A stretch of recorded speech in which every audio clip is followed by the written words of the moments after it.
Morning students, मैं रोहन कुमार। आज हम करेंगे 9th का चैप्टर मोशन। फिजिक्स का चैप्टर मोशन हमारी लाइफ के लिए बड़ा इंपॉर्टेंट है। क्यों? क्योंकि ये हमें बहुत कुछ बताता है, ये बहुत आगे तक जाएगा। तो मोशन में हम सबसे पहले क्या पढ़ेंगे? मोशन में सब पढ़ने से पहले हमें पहली चीज पढ़नी है स्केलर एंड वेक्टर। अब बेटा स्केलर और वेक्टर क्या होता है? ऐसी फिजिकल क्वांटिटी जिसको रिप्रेजेंट करने के लिए सिर्फ मैग्नीट्यूड की जरूरत पड़ती है।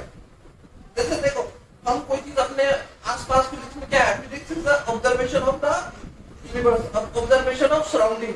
फिजिक्स क्या है? Observation of surrounding. जैसे हम अपने सराउंडिंग को ऑब्जर्व करते हैं, इट इज द फिजिक्स। ठीक है, अब हम ऑब्जर्व तो कर रहे हैं, लेकिन उसको एक्सप्रेस कैसे करेंगे, उसको हम प्रेजेंट कैसे करेंगे? मान लो तुम्हारे पास तुमने 10 केजी आलू है, वो 10 केजी है, वो हमें डिफाइन कैसे हो रहा है? क्योंकि उसको हम बता रहे हैं वो 10 केजी है। ठीक है, तो यानी कोई फिजिकल क्वांटिटी, कोई चीज बड़ी है तो कितनी बड़ी है, कोई चीज छोटी है तो कितनी छोटी है, ये सब चीजें हम जो ऑब्जर्व कर रहे हैं उसको डिफाइन करने के लिए, हमें एक्सप्रेस करने के लिए हमें कुछ यूनिट चाहिए होती है। जो वो यूनिट क्या होते हैं? कुछ यूनिट होते हैं स्केलर, कुछ होते हैं वेक्टर। अब ये हम पढ़ेंगे स्केलर क्या है और वेक्टर क्या है। जो फिजिकल क्वांटिटी को हम रिप्रेजेंट करने के लिए सिर्फ मैग्नीट्यूड की जरूरत पड़ती है। मान लो स्केलर क्या है? स्केलर क्या है? जिस फिजिकल क्वांटिटी को रिप्रेजेंट करने के लिए सिर्फ मैग्नीट्यूड की जरूरत पड़ती है, उसे बोलेंगे स्केलर क्वांटिटी। ठीक है, जैसे टाइम को रिप्रेजेंट करने के लिए सिर्फ हमें मैग्नीट्यूड की जरूरत पड़ती है। अब इस मैग्नीट्यूड में क्या होता है बेटा? मैग्नीट्यूड में भी दो चीजें होती है, एक होता है न्यूमेरिकल वैल्यू, एक होती है यूनिट। ठीक है, यूनिट क्या होता है? इकाई, किसी चीज की इकाई कि उसको हम किस यूनिट में नापते हैं। न्यूमेरिकल वैल्यू क्या होती है? 1 2 3 4 5। अब मान लो कोई चीज हम कैलकुलेट कर रहे हैं, टाइम कैलकुलेट कर रहे हैं, तो 5 आवर, यहाँ पर हमने न्यूमेरिकल वैल्यू क्या आ गया 5 और हमारी यूनिट क्या आ गई आवर। तो टाइम की यूनिट क्या होती है? आवर। लेकिन इसमें फ्रैक्शन का कोई रोल नहीं है। ठीक है, जो फिजिकल क्वांटिटी जिसको रिप्रेजेंट करने के लिए सिर्फ मैग्नीट्यूड की जरूरत पड़ती है, उसे हम क्या बोलेंगे? स्केलर। अब वेक्टर क्या होते हैं बेटा? वेक्टर क्वांटिटी वो होती है जिनको रिप्रेजेंट करने के लिए हमें मैग्नीट्यूड काफी नहीं है, सिर्फ मैग्नीट्यूड से हमें वो रिप्रेजेंट नहीं हो सकता, तो हमें उसमें फ्रैक्शन की भी जरूरत पड़ती है, उसे बोलते हैं वेक्टर क्वांटिटी। वेक्टर क्वांटिटी जैसे हमने क्या है, उसमें हमें वेक्टर क्वांटिटी में क्या होता है? हमें एक चाहिए होता है मैग्नीट्यूड और दूसरा चाहिए होता है फ्रैक्शन। मान लो अब इसका एग्जांपल से समझते हैं कि तुम्हारा घर है स्टेशन से 5 किलोमीटर पे डिस्टेंस पे। ठीक है, अब तुम्हें किसी को बुलाना है, तुम्हें अपने किसी फ्रेंड को बुलाना है कि हाँ जी अपने कोई तुम्हारे रिश्तेदार आ रहे हैं, तुम्हारे मामा जी आ रहे हैं। तो मामा जी को क्या बोलोगे? हाँ जी मामा जी स्टेशन से 5 किलोमीटर डिस्टेंस है, 5 किलोमीटर आ गए। लेकिन वो 5 किलोमीटर किस साइड जाएंगे? नॉर्थ में जाएंगे, साउथ में जाएंगे, ईस्ट में जाएंगे, वेस्ट में जाएंगे। तो 5 किलोमीटर का एरिया बहुत बड़ा हो जाएगा ना बेटा। तो 5 किलोमीटर का एरिया बहुत बड़ा हो जाएगा, तो वो 5 किलोमीटर किस डायरेक्शन में है, वो डायरेक्शन हमें शो करता है। डायरेक्शन, वो डायरेक्शन से हमें पता चल जाता है। वहां पर हमें क्या चाहिए? एक मैग्नीट्यूड के साथ साथ हमें डायरेक्शन भी चाहिए कि इस तरफ जाइए, साउथ में 5 किलोमीटर जाइए, तब आपको वो जगह मिलेगी। ठीक है, तो दो चीजें समझ में आ गई बेटा, एक होता है स्केलर, एक होता है वेक्टर। इसको अपनी डिफाइन कैसे करेंगे? These physical quantity which define expressed by only magnitude, and vector is a physical quantity which expressed by not only with the magnitude with only with the direction. ठीक है, इसमें वेक्टर में magnitude और direction दोनों आएंगे। ठीक है बेटा, इतनी सी समझ में आ गई। अब हम सेकंड चीज हम पढ़ेंगे इसमें, डिस्टेंस एंड डिस्प्लेसमेंट। अब देखो, डिस्टेंस और डिस्प्लेसमेंट से पहले हमें एक चीज पढ़ेंगे, स्टेट। अब बेटा तुम्हें कहोगे हमने तो सर केमिस्ट्री में पढ़ा हुआ है स्टेट, हमारे 3 तरह के स्टेट होते हैं, हम पढ़ेंगे स्टेट। तुम कहोगे स्टेट पढ़ा हुआ है, एक होता है लिक्विड, एक होता है सॉलिड, एक एक होता है गैस। नहीं बेटा, ये केमिस्ट्री का स्टेट है। फिजिक्स का स्टेट इससे डिफरेंट होगा। फिजिक्स में सिर्फ दो स्टेट होती है, एक स्टेट होता है रेस्ट, एक होता है मोशन। ठीक है, अब रेस्ट क्या होता है बेटा और मोशन क्या होता है? अपने सराउंडिंग के अकॉर्डिंग कोई बॉडी अगर मूव नहीं कर रही है, अपने सराउंडिंग के अकॉर्डिंग किसी बॉडी में उसकी पोजीशन चेंज नहीं कर रहा है, तो उसे रेस्ट कहेंगे। रेस्ट का मतलब है कोई बॉडी ऐसी है अपने सराउंडिंग के अकॉर्डिंग अपनी पोजीशन चेंज नहीं कर रही है, उसे हम कहेंगे रेस्ट। ठीक है, अब मोशन क्या होता है? हमने पहले बड़े सारे मोशन पढ़े हैं कि पोजीशन चेंज नहीं करता है, नहीं करता, लेकिन अब हमें नाइन्थ में हमें इसको थोड़ा सा डिफाइन करके पढ़ेंगे।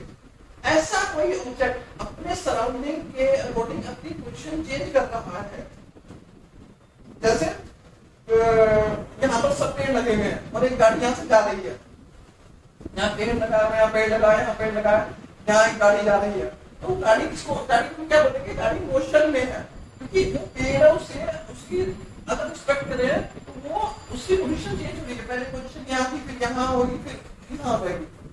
तो कोई बॉडी जो अपने सराउंडिंग करंट सराउंडिंग के अकॉर्डिंग अपनी पोजीशन चेंज करे, उसे हम मोशन कहेंगे। लेकिन ये दोनों चीजें समझने के लिए हमें एक और फैक्टर चाहिए, हमें विद रिस्पेक्ट टू टाइम। बच्चों समझ में आ रहा है? हम किसी समय किसी टाइम के रिस्पेक्ट में ये चीजें समझते हैं, यानी इसको हम विद रिस्पेक्ट टू टाइम, अगर कोई अपनी बॉडी अपनी पोजीशन चेंज कर रहा है तो उसे हम कहेंगे मोशन। अब तक हमने सिर्फ पढ़ा था कि कोई पोजीशन चेंज हो रहा है, लेकिन अब नाइन्थ में हमने पढ़ना है कि टाइम के अकॉर्डिंग कोई चीज चेंज हो रहा है। मान लो कोई एक ऑब्जेक्ट का उसकी पोजीशन यहाँ पर है, यहाँ पर T1, तो T2 पे उसकी पोजीशन यहाँ हो जाएगी। ठीक है बेटा, टाइम के अकॉर्डिंग किसी कोई अपनी पोजीशन चेंज कर रहा है, उससे कहेंगे मोशन। तो हमारा स्टेट का तो कंफर्म हो गया, स्टेट का रेस्ट एंड मोशन। अब थर्ड चीज हम इसमें पढ़ेंगे distance and displacement.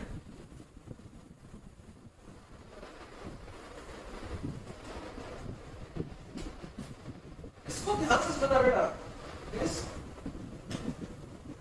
Distance and the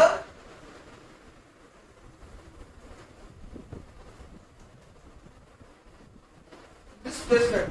distance क्या है और डिस्प्लेसमेंट क्या है?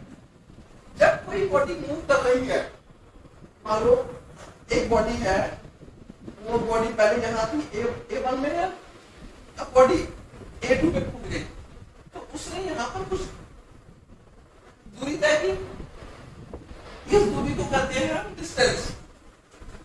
तो क्या है बेटा, जो कोई बॉडी डिस्टेंस ट्रैवल कर रही है इन टाइम T1, उसे हम कहते हैं डिस्टेंस। तो डिस्टेंस तो समझ में आएगा, तो डिस्प्लेसमेंट क्या चीज होती है?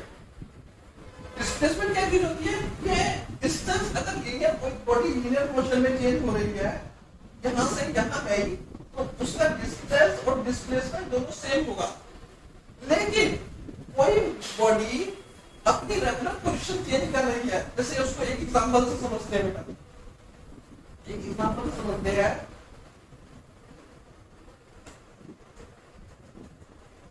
ये है तुम्हारा घर, बेटा ये है तुम्हारे स्कूल की बिल्डिंग। तुमने घर से जाना है स्कूल, अब घर से स्कूल जाने के लिए तुम क्या करें?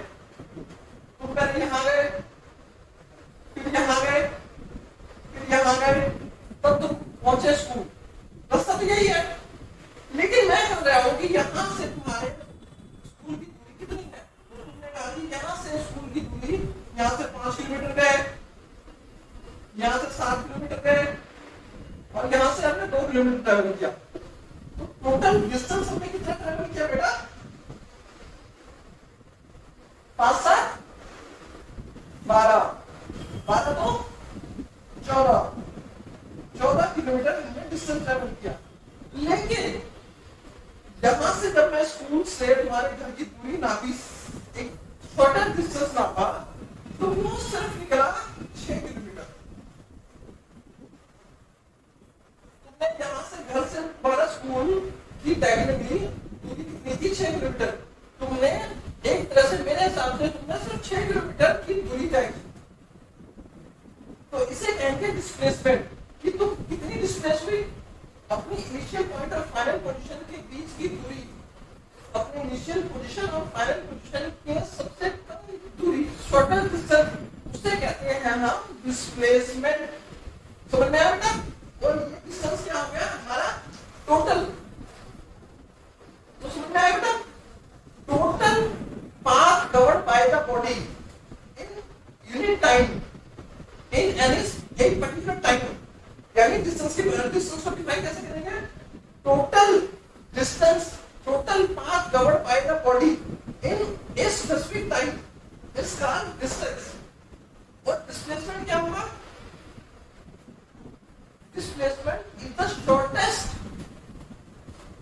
shortest distance between initial and final position of an object, of a body in particular time in particular direction। अब देखो यहाँ तो डायरेक्शन तुम्हारा बदल रहा है बार बार, लेकिन यहाँ तो डायरेक्शन तुम्हारा स्क्रू का डायरेक्शन क्या है? फिक्स है तुम्हारा। यानी डिस्प्लेसमेंट का डेफिनेशन क्या होगा? तुम जब एक पर्टिकुलर डायरेक्शन में किसी तरफ जाती हो, उस वहां पर डिस्प्लेसमेंट फैक्टर यूज होता है। दस डिस्प्लेसमेंट में कैसे डिस्प्लेसमेंट करेंगे? The shortest distance between the initial and final position of a body in एक particular direction is called displacement. Everything clear? ठीक है? डिस्टेंस और डिस्प्लेसमेंट को अच्छी तरह समझ लो। ठीक है? अब लीनियर मोशन में, अब लीनियर मोशन क्या होता है बेटा? अब एक फैक्टर आ जाता है लीनियर मोशन, क्योंकि अभी जो हम पढ़ेंगे, हम बहुत सारी चीजें लीनियर मोशन में पढ़ेंगे। लीनियर मोशन क्या होता है? जब कोई ऑब्जेक्ट सिंगल, एक ऑब्जेक्ट है वो सिंगल लाइन में ट्रेवल कर रहा है। जैसे मान लो यहाँ पर 0 है, यहाँ 5 है, यहाँ 10 है, यहाँ 15 है, यहाँ 20 है, यहाँ 25 है, यहाँ 30 है। ठीक है? अब कोई ऑब्जेक्ट है वो टाइम t1 में था 0 पे, a1, यहाँ इसको लेते हैं p1, इसकी पोजीशन मानते हैं p1। टाइम t2 पे था वो p2 पे, टाइम T3 पे था तो T3 पे। तो ये क्या है? जब कोई बॉडी सिर्फ एक एक्सिस में मूवमेंट कर रही है, कोई बॉडी एक एक्सिस में, एक्स एक्सिस में या वाई एक्सिस में किसी एक कोऑर्डिनेट में मूवमेंट कर रही है, उसके बाकी कोऑर्डिनेट 0 हो, तो उसे कहेंगे हम वन डायमेंशन मोशन। उसे कहेंगे हम वन डायमेंशन मोशन। और उसको लीनियर मोशन भी कहेंगे। लीनियर क्यों कहेंगे? क्योंकि ये एक ही लाइन में जा रही है। इसे समझ में आ गया बच्चों? इसे वन डायमेंशन मोशन कहेंगे और लीनियर मोशन भी कहेंगे। अब इसमें डिस्प्लेसमेंट का फैक्टर कहां से ऐड होता है, वो भी हम कर लेते हैं। अब देखो बच्चों, अब यहाँ पर इसको ध्यान से समझना। अब मैं तुम्हें लीनियर मोशन में डिस्टेंस और डिस्प्लेसमेंट का फैक्टर समझा रहा हूं। यहाँ पर हम लेते हैं T1 पे ऑब्जेक्ट था P1 पे, ठीक है? T2 पे ऑब्जेक्ट था P2 पे, ठीक है? तो यहाँ उसने डिस्टेंस कितना ट्रेवल किया?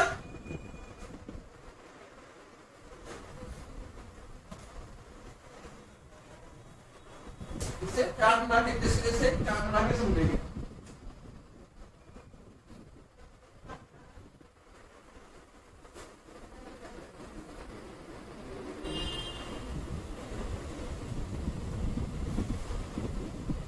वन पे यहाँ पर जब पोजीशन 1 पे तो ये था 0 पे, 2 पे कितना था? 2 पे डिस्टेंस ट्रेवल किया 20 मिनट, ठीक है? और डिस्प्लेसमेंट इसमें 1 पे डिस्प्लेसमेंट कितना था? 0। 2 पे डिस्प्लेसमेंट कितना था? यहाँ पर डिस्प्लेसमेंट और डिस्टेंस सेम रहेगा, क्या हुआ, टाइम 3 पे वो t3 पे ये 5 पे आ गया।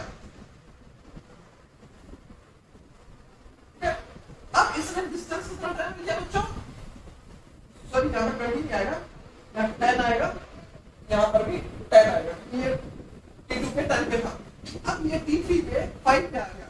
तो यहाँ पर इसने डिस्टेंस कितना ट्रैवल किया, पहले गया 10 पे फिर आया 5 पे, तो टोटल डिस्टेंस इसने ट्रैवल किया 50 मिनट। ठीक है, लेकिन हम कहेंगे डिस्प्लेसमेंट कितना हुआ, उसका विस्थापन कितना हुआ, विस्थापन हुआ ओरिजिनल और फाइनल पोजीशन के बीच का शॉर्टेस्ट डिस्टेंस। अभी बॉडी पहले यहाँ थी इनिशियल पॉइंट पे, अब बॉडी यहाँ है, इनके बीच का डिस्टेंस कितना है 5, तो उसने थर्ड पे क्या है 5 मिनट। यही डिफरेंस है बेटा, समझो 15 और 5 यही है डिस्टेंस और डिस्प्लेसमेंट का फैक्टर। समझ में आया बच्चों, अब उसने फाइनल और इनिशियल पॉइंट के बीच की दूरी कितनी है 5 मिनट,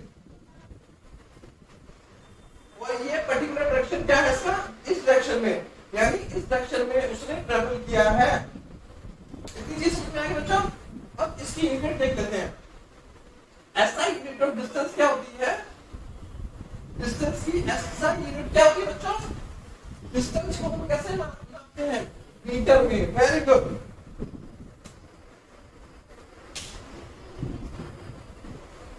ऐसा यूनिट क्या होती है डिस्टेंस की, मीटर। और CGS यूनिट क्या होती है, सेंटीमीटर। मीटर को रिप्रेजेंट करते हैं m से और सेंटीमीटर को रिप्रेजेंट कर देंगे cm से।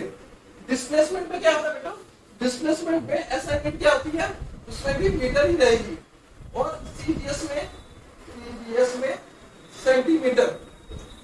कोई दिक्कत, यहां पर कोई दिक्कत नहीं। अब डिस्प्लेसमेंट बेटा, डिस्प्लेसमेंट में जो हम उसको शो करते हैं उसकी रिप्रेजेंट वैल्यू होती है, जो ये होती है डिस्टेंस क्या है हमारा पास स्केलर क्वांटिटी, और डिस्प्लेसमेंट क्या है वेक्टर क्वांटिटी। क्योंकि डिस्टेंस में हमें डायरेक्शन की जरूरत नहीं है, लेकिन डिस्प्लेसमेंट में हमें डायरेक्शन की जरूरत होती है। और डायरेक्शन को हम कैसे शो करते हैं, डिस्टेंस को s से शो करते हैं, और डिस्प्लेसमेंट को हम s एरो से शो करते हैं। वहां पर एरो क्या दिखाता है, एरो उसका डायरेक्शन दिखाता है। समझ में आया बेटा। अब थर्ड अगला फैक्टर है जो इंपॉर्टेंट है, वो speed and velocity.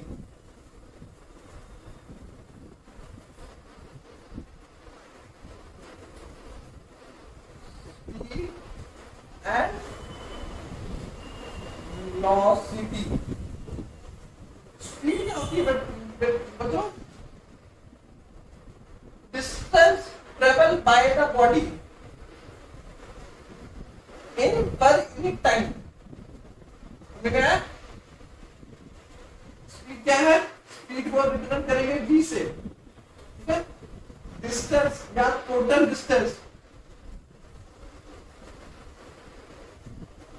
Covered by body in total time.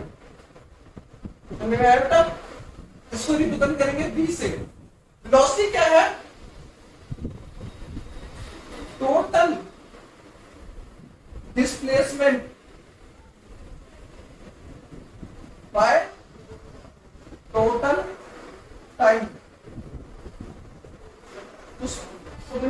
वहां आ गया वेलोसिटी में डिस्प्लेसमेंट और v के साथ लग गया एरो, और यहाँ स्पीड में रहेगा बिना एरो के, और यहाँ गया डिस्टेंस। तो स्पीड को हम कैसे शो करेंगे, speed is the ratio of total distance या डिस्टेंस अपॉन टाइम। स्पीड को कैसे रिप्रेजेंट करेंगे, speed is the ratio of distance travelled by a body and time taken. उतना डिस्टेंस ट्रेवल करने में कितना टाइम लगा।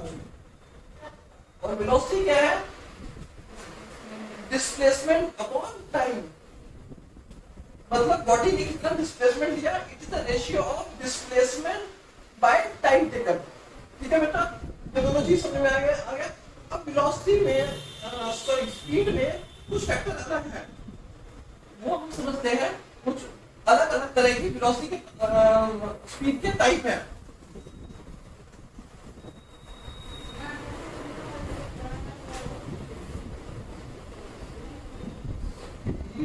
ये टाइप है। पहला है यूनिफॉर्म। यूनिफॉर्म वर्ड तुमने पहले कहाँ सुना होगा? यूनिफॉर्म वर्ड तुमने पहले सुना होगा स्कूल में। पेरेंट्स कह रहे होंगे बच्चों अपने यूनिफॉर्म में आना। यूनिफॉर्म का मतलब है एक जैसा। यूनिफॉर्म का मतलब है एक जैसा। एक जैसा मतलब क्या है? किसी बॉडी की मूवमेंट में अगर एक जैसा उसमें चेंज नहीं आ रहा है, उसकी मोशन में चेंज नहीं आ रहा है, तो उसे कहेंगे हम uniform motion. Uniform uniform motion. तो उसको रिप्रेजेंट करेंगे, कैसे करेंगे? यूनिफॉर्म मोशन या uniform speed is such as it is the equal distance travel by a body in equal interval of time. Equal distance travel by a body in equal interval of time. क्या कहने का मतलब क्या है? एक scale लेके चलते हैं 15, 20, 25,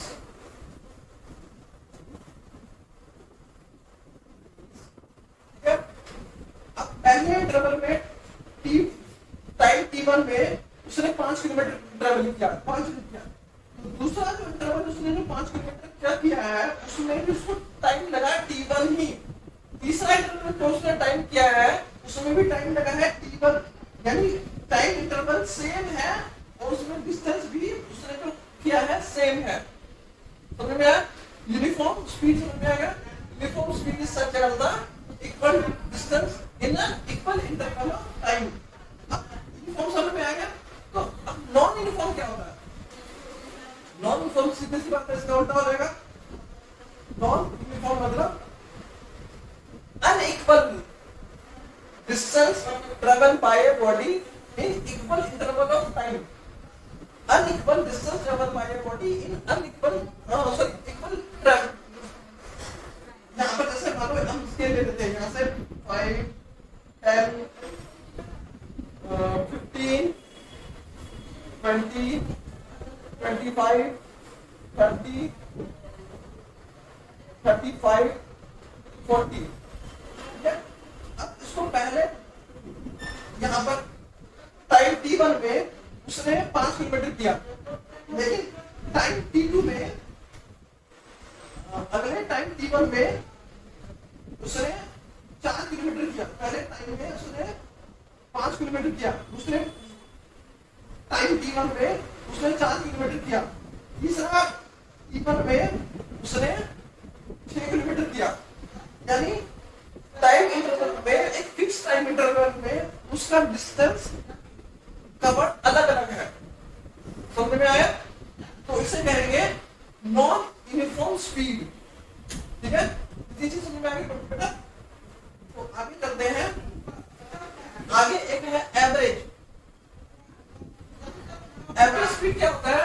एवरेज स्पीड में बच्चों को घबराना नहीं है। एवरेज में सुनो ने सिर्फ एवरेज वर्ड लगा दिया है। एवरेज मींस की total distance travel by a body in total time taken. यानी total distance travel by a body in time, total time taken. तो उसमें कोई कंफ्यूजन वाली बात नहीं है, सिर्फ एवरेज निकालने में से कुछ अलग नहीं हो रहा था।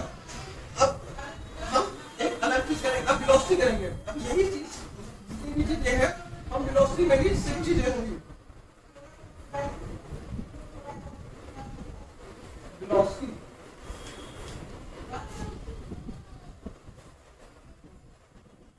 वेलोसिटी में भी वही होगा, यूनिफॉर्म, दूसरा नॉन यूनिफॉर्म और तीसरा एवरेज। तो इसमें क्या है? इसमें सिंपल सी चीज है। यूनिफॉर्म मोशन को वेलोसिटी को कैसे करेंगे? Uniform motion, uniform velocity is uniform velocity equal displacement in equal time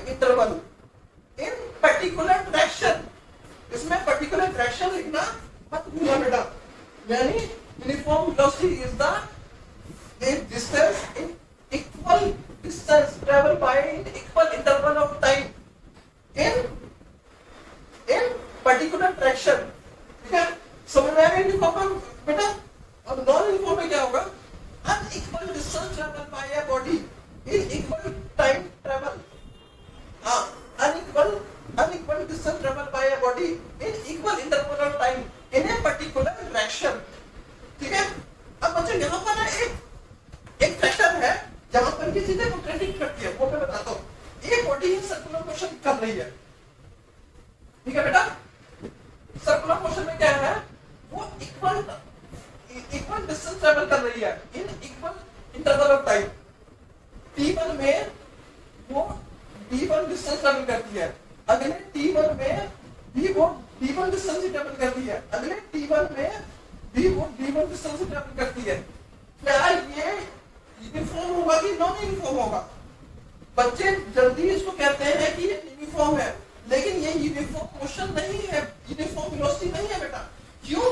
क्योंकि हर इंटरवल पे अपनी डायरेक्शन बदल रहा है. इसको टेंजेंटली अगर हम शो करें तो ये अपनी डायरेक्शन बदल रहा है. तो यूनिफॉर्म वेलोसिटी में तीनों चीजें बेटा इक्वल इंटरवल होना चाहिए, इक्वल टाइम होना चाहिए और डायरेक्शन भी नहीं बदलनी चाहिए.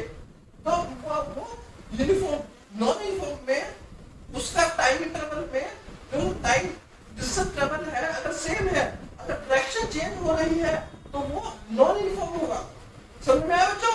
बस ये सर्कुलर मोशन में ये ध्यान रखना. और एवरेज में क्या है? Average same total distance, total displacement upon total time. और वेलोसिटी की बेटा ये हो गया total displacement upon total time in a particular direction. Total distance upon total time in a particular direction. ये तीन चीजें बेटा समझ में आ गई. अब यहाँ पर हमें एक फैक्टर और है जिसको समझना है आज के लेक्चर में हमने उसे बोल रहे हैं acceleration.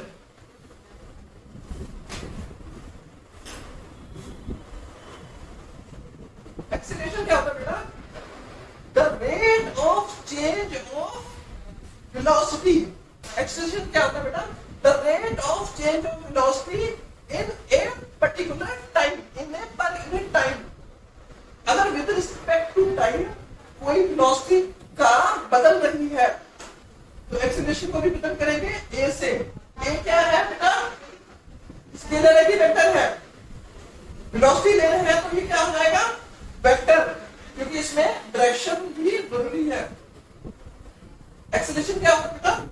The rate of change of velocity in per unit time in a particular direction is known as the acceleration. Acceleration क्या हो गया? चेंज इन वेलोसिटी, यानी मान लो उसकी फाइनल वेलोसिटी इनिशियल वेलोसिटी थी v t. तो बेटा change in velocity in per unit time, इसका आधा एक्सीलरेशन. तो बच्चे आज के लेक्चर में इतना ही. अगले लेक्चर को हम करेंगे एक्सीलरेशन के और ग्राफ के मेथड शो करेंगे. फिर नेक्स्ट लेक्चर में हम इसके न्यूमेरिकल वैल्यू भी शो करेंगे, क्योंकि बच्चों को न्यूमेरिकल करने में दिक्कत होती है. थैंक यू बच्चों, आज के लिए इतना ही. Thank you very much.